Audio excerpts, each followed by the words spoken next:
We have with us Mr. Ajit Singh Chauhan, who is the President and CEO at Garware Beestish Limited, which is a leading multinational company, customer product business.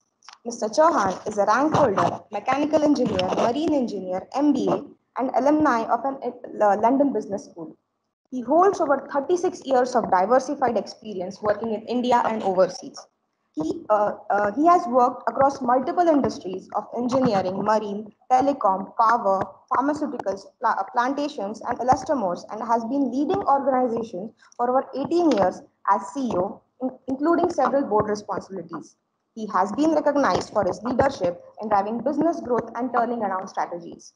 He has been associated with leading foreign multinationals and Indian business conglomerates like Ingersoll Rand, Emerson, RPG Enterprises, Ware, Garware, and industry body IEEMA. Sir, we feel privileged to have you here. To present the valedictory address and share your insights, sir, I would like to invite you to the dais.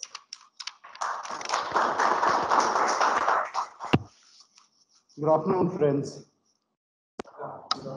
So, before I begin, let me congratulate all of you to be part of this conference. Let me congratulate the faculty members, the organizers, the directors, the students, and the committees that would have worked on this program.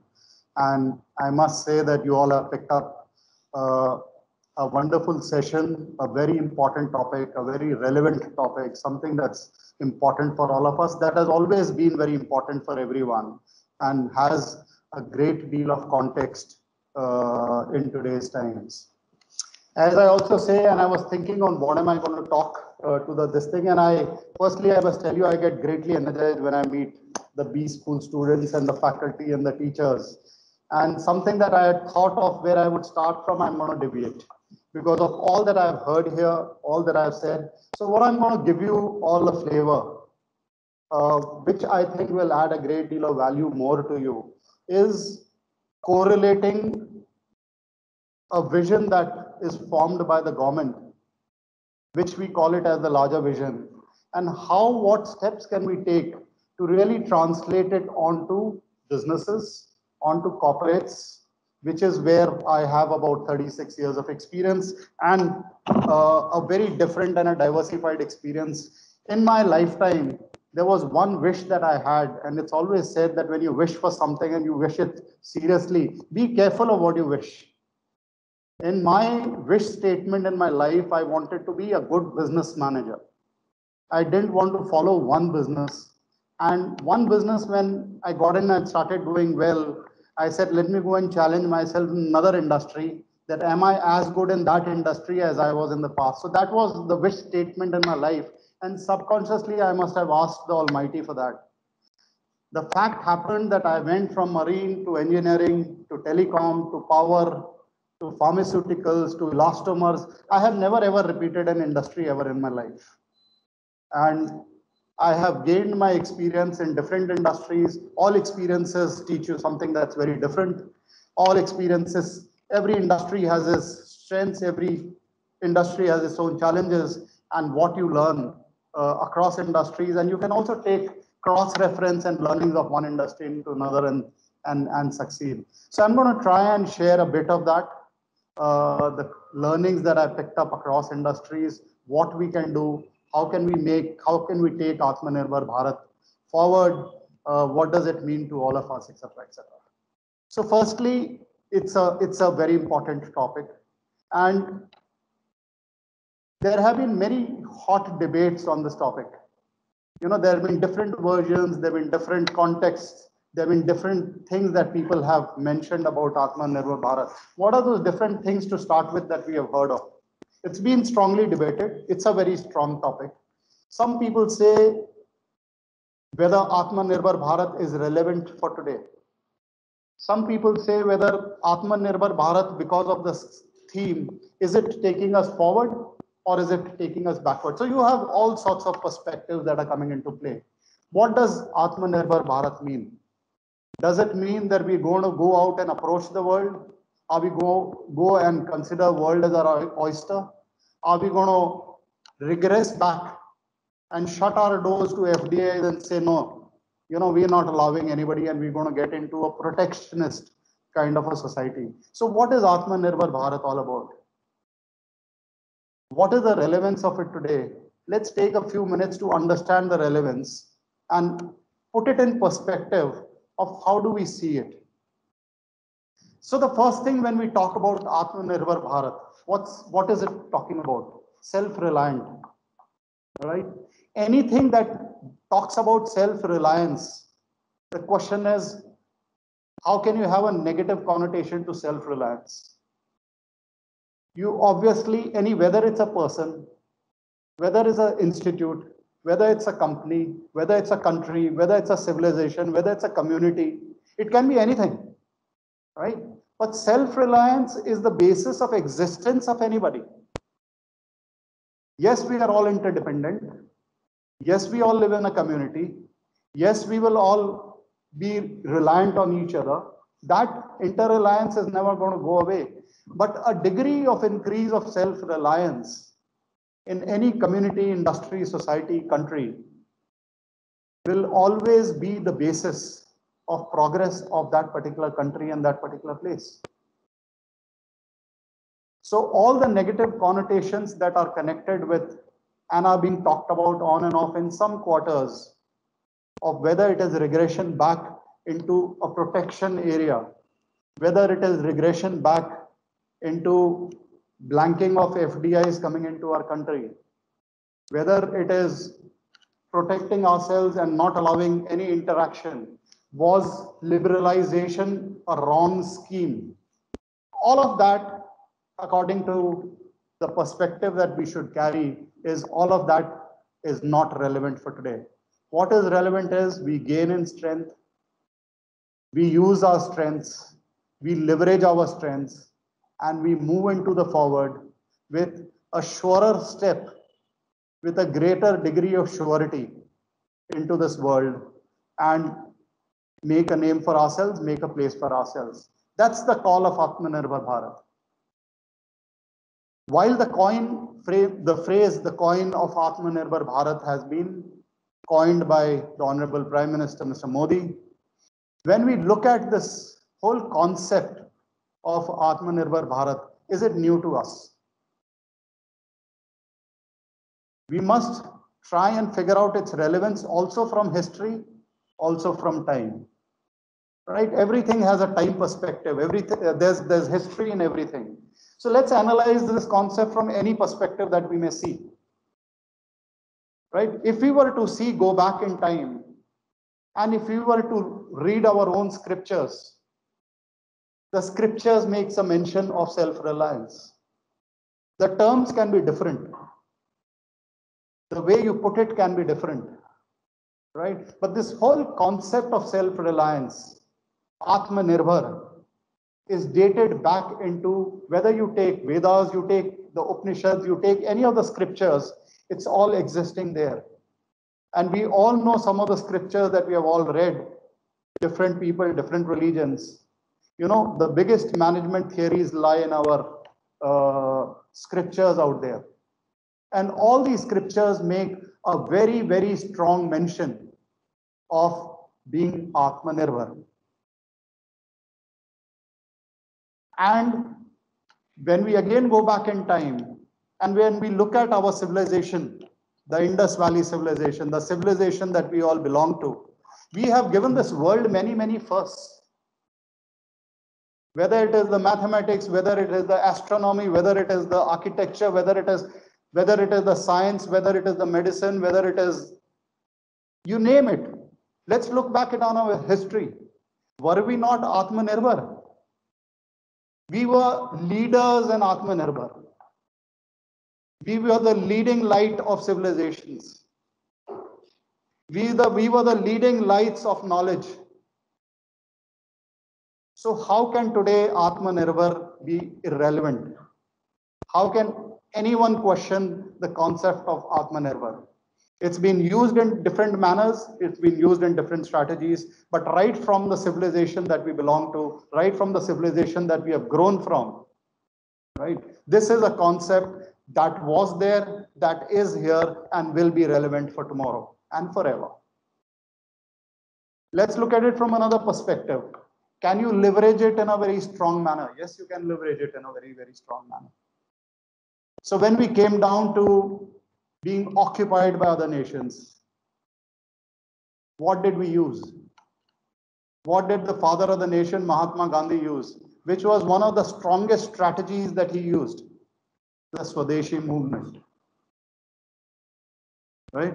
So whether you read the Vedic scriptures, whether you see convert it into a strategy to achieve a very strong goal, a very strong target in our minds, the father of the nation, Mahatma Gandhi ji, has used the same concept in its full force, in its full strength, and used the Swadeshi movement, moved towards Khadi, discarding the foreign products to achieve its goal of gaining us freedom. Gaining us freedom without trying to fire a bullet. Non-ahimsa. So the tool that we used wasn't the guns. The tools that we used wasn't the bullets. So what was the strongest tool? The Swadeshi movement. Discard everything that is there, embrace what is here with us, and use that, leverage that as one of the strongest tools to deliver and reach your destination, reach your goal. And did we not reach? The movement, that Swadeshi movement started, spread far and wide. It got understood by everyone. And that understanding of that goal really led to us gaining this freedom. So the goals were met. This is that powerful a tool. This is that powerful a concept. This is that powerful a vision, which when embraced and put the right horsepower behind it, the right steps behind it, can lead us to our intended goals. I'm very glad that the Prime Minister has re-energized this vision for the country and put us back into a concept of being Atmanirbhar Bharat, something in which there was a phase in our country. When I was working, there was a phase in our country when we had almost become apologetic about being self-reliant. When that liberalization era had spread far and wide. And liberalization was good and was needed. I have nothing against the liberalization. But liberalization in no manner means giving away your strengths. In no manner means not leveraging the strength that you have. If you and I are interdependent, yes, we will both be interdependent, but please leverage your strength and I will leverage my strength. You will be self-reliant and I'll be self-reliant. And then the relationship that we forge, which will be a relationship of much greater strength than a win-lose kind of a situation that I am greatly self-reliant and you are not. Win-lose situations don't work in life. Win-win situations work in life. And what it truly means is you please be self-reliant, I'll also be self-reliant, and then we will have a relationship in which we will be interdependent with one another. So that is the way a person, a community, a country, an industry moves forward, and that's the relevance of this particular concept onto that. Why did the Prime Minister also term the slogan vocal for local? And I would believe it lies in what I have experienced in my times in the industry. And what I did say, there was a phase in which we as a country had become apologetic to what we were doing. And there was no need. And I used to always feel sorry of why do we do this? Where is our nationalistic pride? Where is the confidence in us ourselves? Where is the confidence that this country, which has, had the greatest of the leaders right across, the pioneers in every segment, why are we being apologetic? Where's our culture of pride gone? And therefore, let us not hesitate for a moment in saying what's right, in feeling what's right, in leveraging what is our strength. And let's be loud. After all, the loudest does get heard in this global marketplace. You're all students of MBA. If you don't advertise for yourself, why do you expect others will? If you're not a product that's shining on the shelf, why should you be picked up? All these concepts you would have learned in your marketing. And that's a concept that needs to be. It's not that we are over aggressively pushing ourselves. No need to do that. But don't underplay too. If overplaying is negative, then underplaying too is negative. And if we can't fend for ourselves, then why do we expect others will fend for us? It doesn't make sense, right? Everybody is busy. Why the expectations that somebody else will put us in the right pedestal, in the right place, in the proper this thing? It doesn't make any sense. And therefore, Atmanirbharta is a concept that we have to embrace. It's a concept that we must deliver on. And it's a concept that which will be evergreen in our lives. And that's something that we must take about. So having said that, what is the intention of Atmanirbharta as we understand? It is really to make us blossom. Right? It is again to make us blossom, ensure that we consider this whole world as our oyster, this whole world as our play field. Let's go play in that field. Let us not restrict ourselves to a town, to a country, to a state, to a territory, to a region, to this thing. Why don't we? If you have the strength, please go and be the world leaders, be the marketplace. Once you get the economies of scale of this global marketplace, who can stop you? You will be the leaders in that area wherever you wish to be. Consider a larger market. You will always be constrained by a smaller market. And therefore, vocal for local, drive efficiency, drive strength, be a world leader, play in the world market. That world market will also teach you many things. It will raise your standards. After all, learning is all about raising your standards every time. Raise the bar, get on to the next bar. Once you reach there, raise your bar, get on to the next bar. Why should you have a product that satisfies only the Pune city? Then why not the Maharashtra state? Then why not this country? Then why not the ASEAN region? Then why not the world? Right? That's the way you raise the bar. So when you think in your thinking of self-reliance, of doing something with our lives, of being the best, don't think local, think world. How can we be the best in this world? And that was something that will take us to the next level. And that is really what is the need of the hour, according to me. Let me take now a step back and talk about that phase of why this has gained importance. And there was a phase when we started from the license Raj. So there was a complete socialistic kind of a pattern that started off in India. And it started off in the world, right? In the theory of economics, you would have read the Keynesian view of economics really started off in the 1930s, 34s. And that theory really said that the only way for societies to progress really is if the government does spending. We talk about equality everywhere. And then the government spending will boost the civilization, will boost the economics. And therefore the countries will develop, therefore the civilizations will develop, and therefore the peoples will develop. I'm no expert to say right or wrong about any of the theories, but every theory I would believe has a relevance to a time. As times change, the relevance of the theory obviously goes up and down. So what may have been relevant in the 1930s because the civilization was in a very different phase, was in a very different era. We needed to drive growth. We needed to have the government really leading the show. The infrastructure was not there. Because what the government needs to interfere certainly is the infrastructure, the environment of the business. And then rest of the industry has its focused aims and goals which they can drive forward. So probably it was the era in which you needed that landscape on which people could play with a great degree of strength. And therefore that theory of economics in the 30s drove this world to a certain level and probably was relevant at that point in time. Then came the theory of, then what happened truly we all know. Along with building of the infrastructure, a whole lot of inefficiencies got into the system. People probably thought this was my right to get this, right? The effort started diminishing and everything kind of moved towards, I have a right to this. I have a right to this and I have a right to that.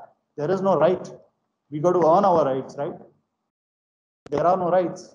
And therefore, then the society moved from that to the theory in the 70s and 80s, which was the liberalization theory, which said this is an interconnected world, this is a global world, free up all the tariffs, let everything flow from wherever it is, let the market forces come into play, let the market forces take its root, and through the market forces, the world will prosper.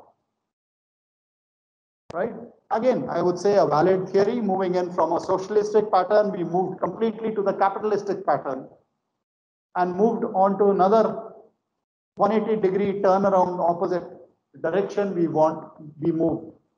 That theory also gave the country probably what it needed at that point in time: efficiencies, drive, hunger for growth, market forces, competitiveness. You beat me or I will beat you. We both are competing for the same resources. So all of that came into play. And of course, every theory, every concept has its own pluses and has its own challenges.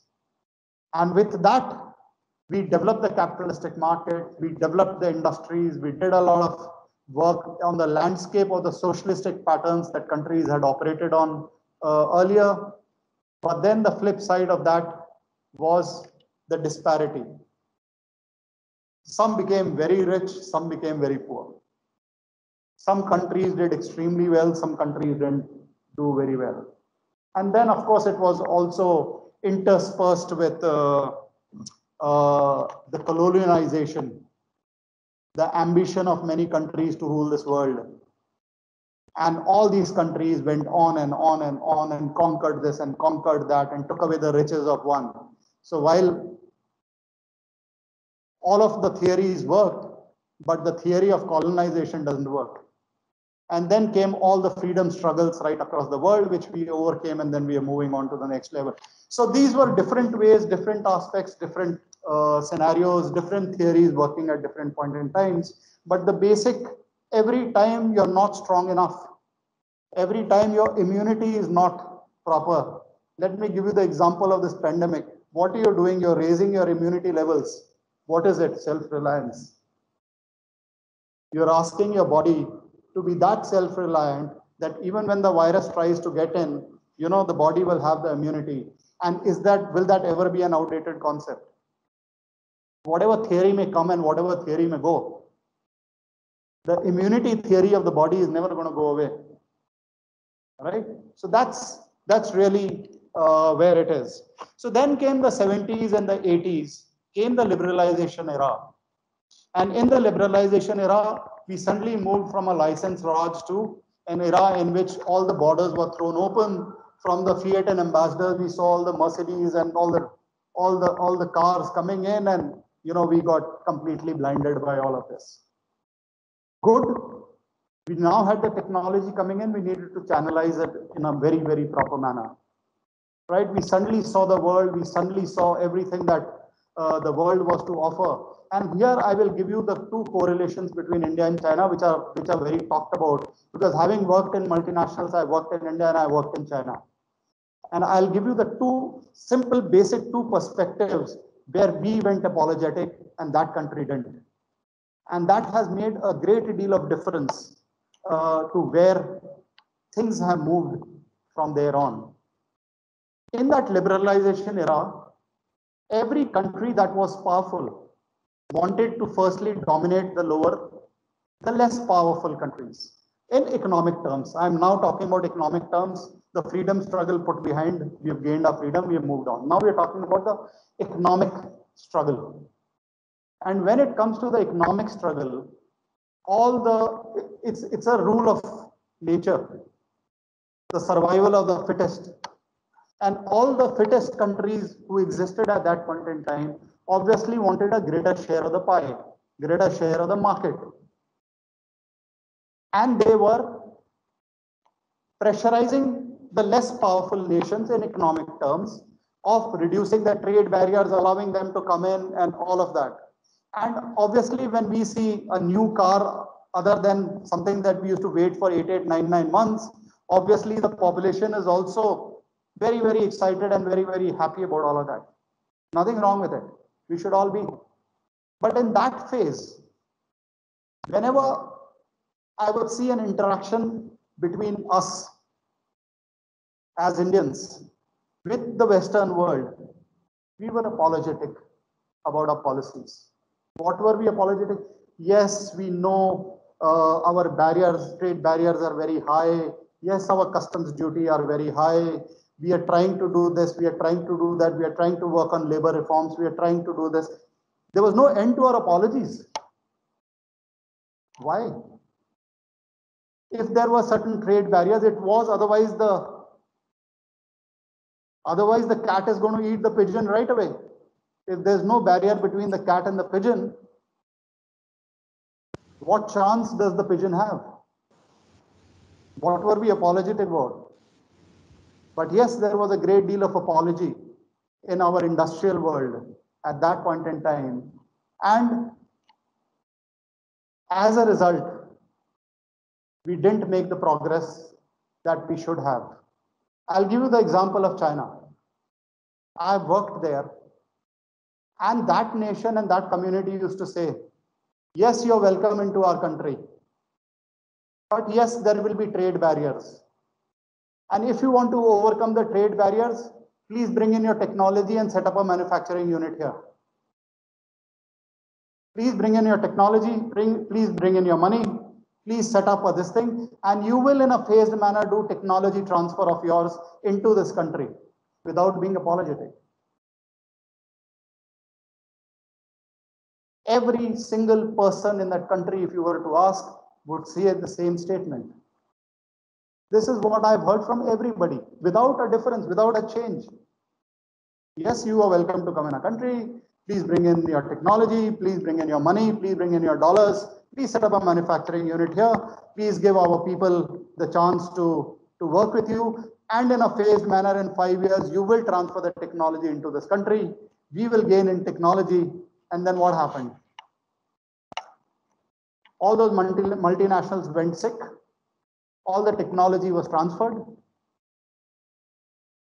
Same philosophy of liberalization, but two different approaches. And through that approach, they went on and gained strength from strength from strength. And people talk about pharmaceuticals. And excuse me, I'll give you a contrary view to pharmaceuticals because I've run a pharmaceutical company. Yes, we are very proud of our generics in pharmaceuticals. We are the world leaders in generics in the pharmaceutical industry. What mistake did we do? So when you make a medicine, the first material is called APIs, active pharmaceutical ingredients, the raw material to a medicine. And then you make the formulations. And the formulations can either be branded formulations or it can be generic formulations, right? And we have become masters of the generic formulations because we were educated people, we were very strong in science, our chemistry was very strong. We figured out the way to reach the end point. When Indira Gandhi told this world that my country needs medicines and that I will not respect the product patent, I will respect the process patent. Meaning thereby, I will respect your chemistry. If you have reached a point of making, let's say, a CombiFlam from here to here through a particular process, I will respect it.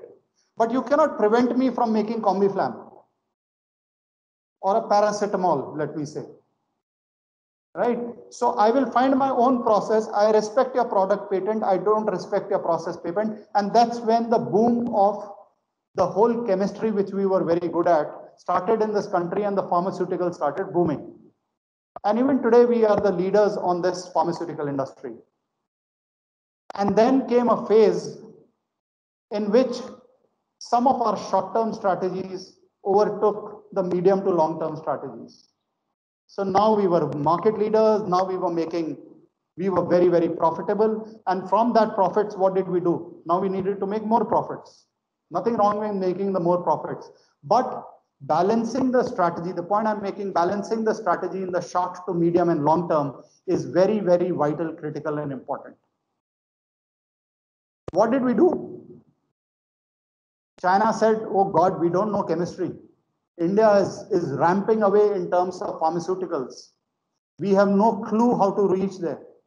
What did they do? In API, it's a large volume reactions that you need to do. One of the critical elements of large reactions is what?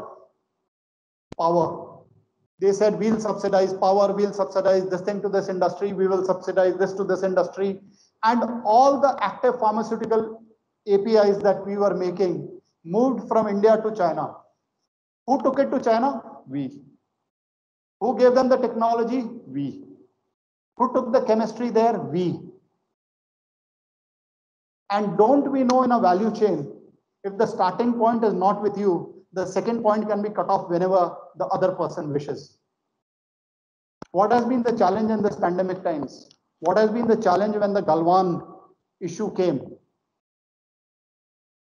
The APIs were cut off. Now what would you do? Because you're not Atmanirbhar there. You were. We were. We cut off our own legs. We cut off our own value chain. Or what? Short-term gains vis-a-vis the medium to long-term gains. So profit is very important in an organization. Don't get me wrong. We've all survived through profits. Re-putting the profits to grow, right? But not at the cost of your value chain. We have let away that whole value chain go into someone else's hands, and we are hoping that we will do well ever after. You're not going to do well ever after. Till you gain control of your lives.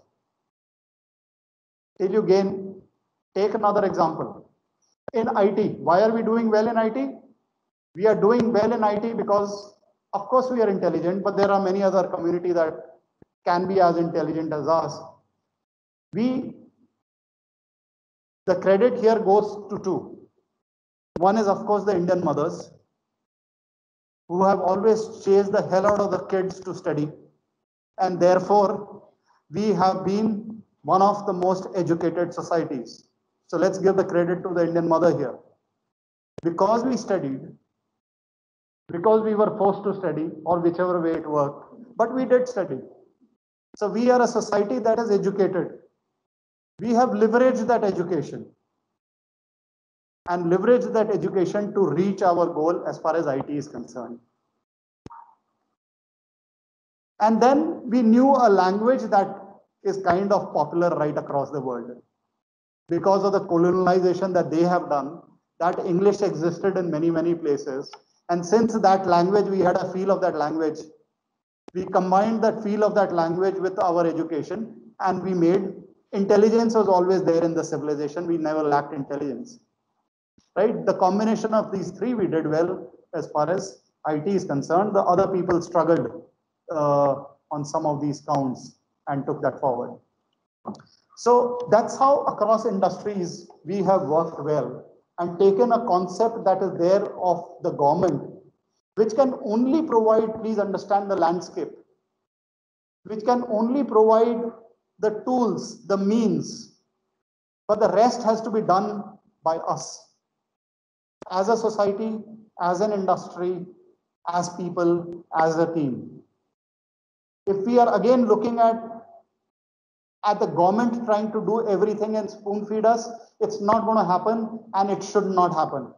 And there's no way that is a successful strategy. Then what we are asking the government to do is go back to the 1934s and come back to a socialistic pattern. You please do what you want to do with us. And we will talk about equality and equal distribution and all of those. It doesn't work that way. In today's time, it's a competitive world.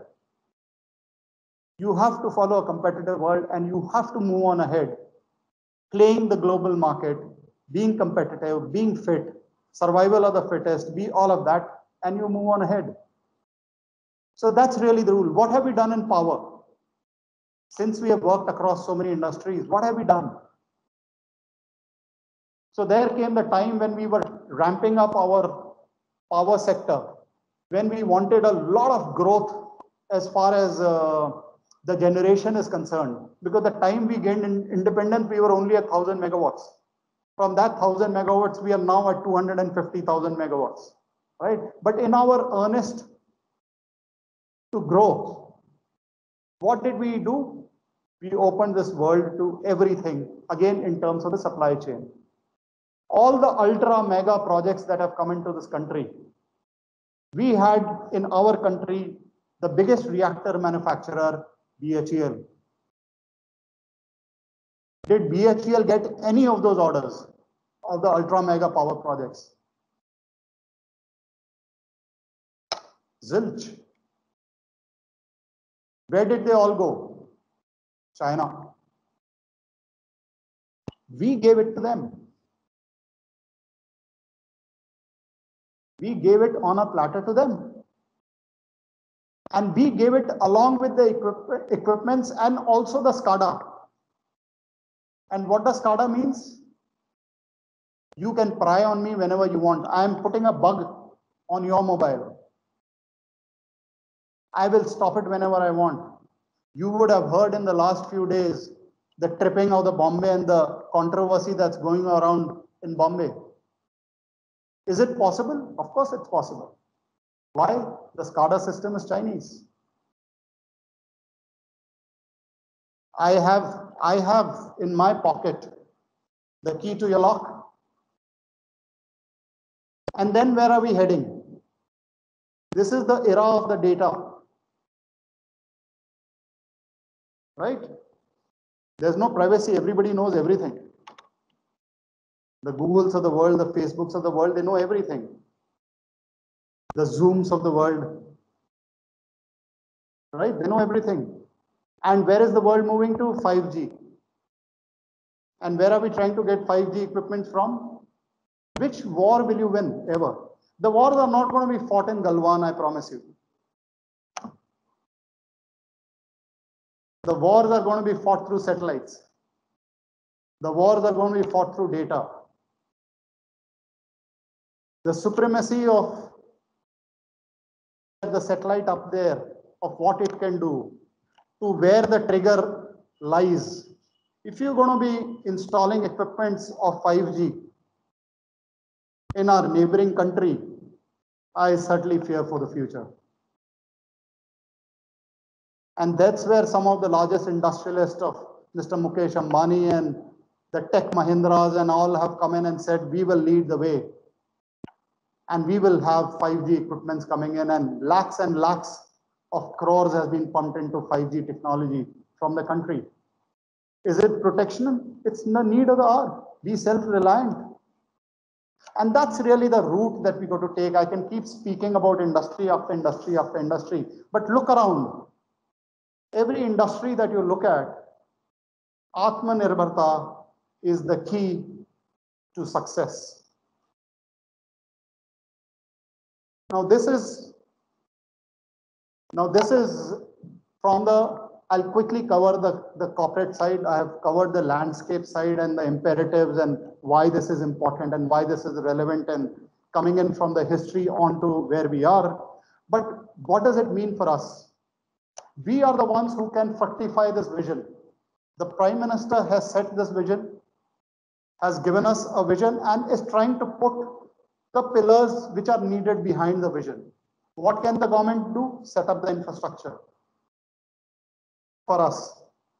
Set up, I will give you the IT infrastructure, I will give you the road infrastructure, I'll give you the telecom infrastructure, I will give you those infrastructure, and I will give you all those, which will act as the methods for you to do what you wish to do. If I don't have a road to reach there, how will I do? If I don't have a method of communication, how will I reach there? So the government can only provide this. The government is talking about digitalization. The government is talking about empowering people through opening accounts, opening digital, opening this. But this is all that the government can do. Beyond that, it is us who have to pick this challenge up and move it to the next level. The responsibility has got to be taken by us, by the industry, by us people. right? If tomorrow we succeed, we have all succeeded as a team. If tomorrow we have been left behind in some aspects, it is not the government that is not doing adequately. It is us who have not taken up this challenge, right? And how do you look at this? The way to look at this really is, again, in a corporate, when you run, you have group of companies and you have a company, right? So when you have a group of company, you figure out a different strategy, which is called the group level strategy. And then from the group level strategy, you come down to companies, which is called a company level strategy. So what the Prime Minister, according to me, has done, has set up a group level strategy, which is a country strategy, which is a country vision of Atmanirbharta, and he will provide the landscape and he'll put in the horsepower that is behind that. But we as people, we as industry, we as businesses, we as entrepreneurs, we as citizens, right? We got to now put in our company level strategy, our community level strategy, our strategies to make that happen. And what does a strategy really mean? Strategy is very simple, 4 steps. The first is your vision. You create a vision, and vision is nothing but what is your future state. Visualization of the future state, visualization of where you are today, and moving from where we are today to our future intended state is nothing but strategy. Simple definition of strategy that you would have heard, right? So the vision is nothing but our future intended state. When you have a vision in front of you, what is the next step that you do? You put action behind it. What is that action called? The mission, right? We now need to show that missionary zeal. Every industry, every community, every society, every people, every state, everyone, right? We got to show that mission of what does the mission mean? Mission mean is what is it that we are intending to deliver? What is our promise to the world? After all, we are doing something, some economic activity or whatever activity we are doing. What's our promise to the world? What's our promise to the stakeholder? What's our promise to each other? What is it that I'm delivering? That's your mission, right? We ought to be in our mission the most world-class businesses. We got to be world-class in what we do and deliver it to this world in an efficient manner, in a systematic manner, in a responsible manner, and in a manner in which we are sustainable, in which we also look after our environment. That should be our mission, which is behind this vision, isn't it? And when you have your vision and your mission very clear, your roadmap very clear, your goal very clear, what do you do? So how will we reach there? Those are called the strategy pillars of how will we reach there, right? How will we succeed? What are we going to leverage to succeed? That's called strategy. And then for this, even the formation of the strategy is no differentiator in this world. You can hire the best consultant and probably figure out a good strategy of how to reach there.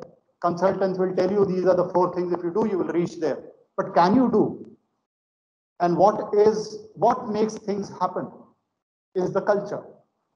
And you would have again heard this very famous saying, culture eats strategy for breakfast. Formation of the strategy is no differentiator in this world. Execution of the strategy is the true differentiator. If I can do something, then it will yield results. Just me thinking of a strategy is going to yield no results. And therefore, what is important is the culture.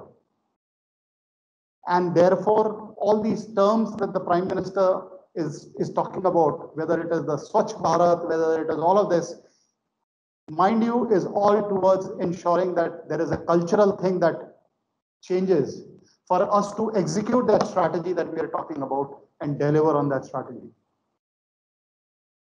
Move the group level strategy, the country level strategy into whatever we are doing.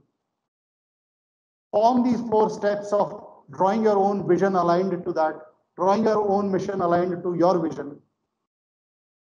Get an alignment of the strategy pillars, and then we got to culturally ensure that yes, we will think profits, but we will think strategy not in the short term, but in the medium to long term, so that we are forever profitable, we are forever successful, we forever grow. And I have no doubts in this mind that with the talent that we have in this country, with the competence that we have in this country, with the cultural base that we have in this country, it is only a question of realization. The moment we realization of what's most relevant for us, I have no doubts in the mind that we will succeed, and succeed we surely shall. Thank you.